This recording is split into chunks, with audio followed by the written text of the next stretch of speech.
পালাবদলের পর রাজ্য ও কলকাতা পুরসভার মধ্যে চরম সংঘাত। আজ কালীঘাটে মমতার বাড়িতে জরুরি বৈঠক। তৃণমূলের সমস্ত কাউন্সিলর, মেয়র ও মেয়র পরিষদের বৈঠক। আগামী ভোট পর্যন্ত কিভাবে পুর বোর্ডের কাজ, কিভাবে রাজ্য সরকারের সঙ্গে সংঘাতের মোকাবিলা, রোডম্যাপ তৈরি করতে আলোচনায় তৃণমূল সুপ্রিমো। কিভাবে সমস্ত কাজ পরিচালনা করা হবে তার জন্যই আজকের এই আলোচনা বৈঠক। পালাবদলের পর রাজ্য ও কলকাতা পুরসভার মধ্যে বৈঠক। আজ কালীঘাটে মমতার বাড়িতে জরুরি বৈঠক। দুর্গাদাস বন্দ্যোপাধ্যায় রয়েছেন ফোন লাইনে। দুর্গাদা, তৃণমূলের সমস্ত কাউন্সিলর, মেয়র পরিষদের বৈঠক রয়েছে, কি জানা যাচ্ছে? পুর বোর্ডের আগামী সিদ্ধান্ত কি হতে পারে, কি বিষয়ে আলোচনা হবে?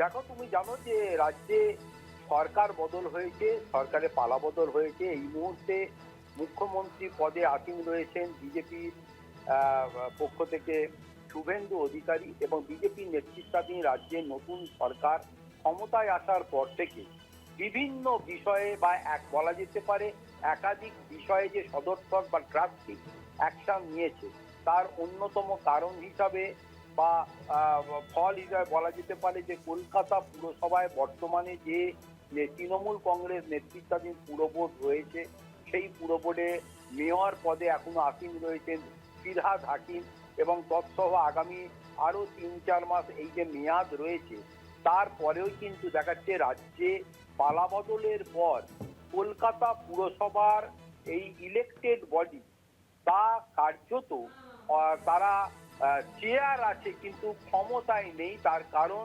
সমস্ত পুরসভার ক্ষমতার কেন্দ্র বা ক্ষমতার রাশ এই মুহূর্তে রয়েছে পুর কমিশনারের হাতে।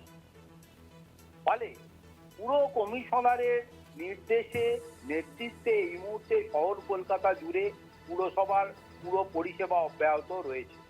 কিন্তু পদ আছে, মেয়রের চেয়ার আছে, মেয়রের নেমপ্লেট আছে, কিন্তু মেয়র হিসাবে ফিরহাদ হাকিম থাকলেও তিনি কার্যত তার কোনো কাজ নেই। বিগত এক সপ্তাহ আগে বিগত সোমবার দেখা গেছে যে এমআইসি বৈঠক এটাও ক্যান্সেল করে দেওয়া হয়েছে, এবং আজ বলা ভালো যে পুরসভার মাসিক যে অধিবেশন, সেই অধিবেশনকেও কার্যত স্টপ আনঅ্যাভয়েডেবল সার্কামস্ট্যান্স দেখিয়ে স্টপ করে দেওয়া হয়েছে, অর্থাৎ আজকে সেটাকে করতে দেওয়া হয়নি, এবং পুর কমিশনারের নির্দেশেই সেটাই হয়েছে। ফলে দীর্ঘদিন ধরে আমরা অন্দরমহলে বা তৃণমূল সূত্রে যেটা জানতে পারছি যে কলকাতা পুরসভার মেয়র হিসাবে আর ফিরহাদ হাকিম তার এই চেয়ারকে আঁকড়ে দুর্গাদা, সেক্ষেত্রে মেয়র কি পদত্যাগ করতে পারেন, এরকম কি কোনো জল্পনা রয়েছে?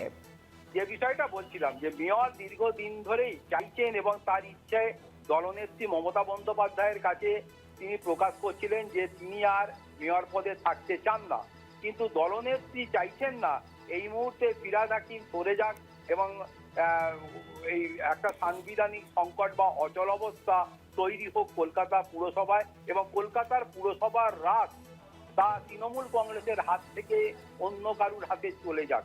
কিন্তু এটা তার ভাবনা হলেও শেষ পর্যন্ত সরকারের যেহেতু বিজেপি ক্ষমতায় রয়েছে, অতএব ক্ষমতার রাজ্যে বিজেপির হাতেই থাকবে, এই বোধ বা উপলব্ধি না থাকার কারণেই হয়তো আজকে কালীঘাটের বাড়িতে তৃণমূল সুপ্রিমো মমতা বন্দ্যোপাধ্যায়ের নির্দেশে যে বৈঠকটি বসছে, সেখানে মেয়র হিসাবে যেমন ফিরহাদ হাকিম থাকছেন, সমস্ত মেয়র পরিষদদের থাকার কথা বলা হয়েছে, এবং সমস্ত কাউন্সিলর, বড় চেয়ারম্যানদের থাকার কথা বলা হয়েছে।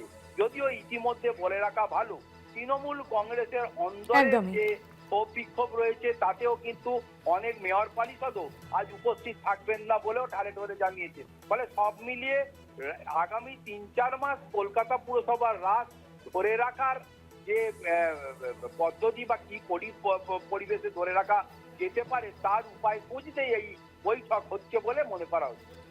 একদমই, ধন্যবাদ জানাবো দুর্গাদা।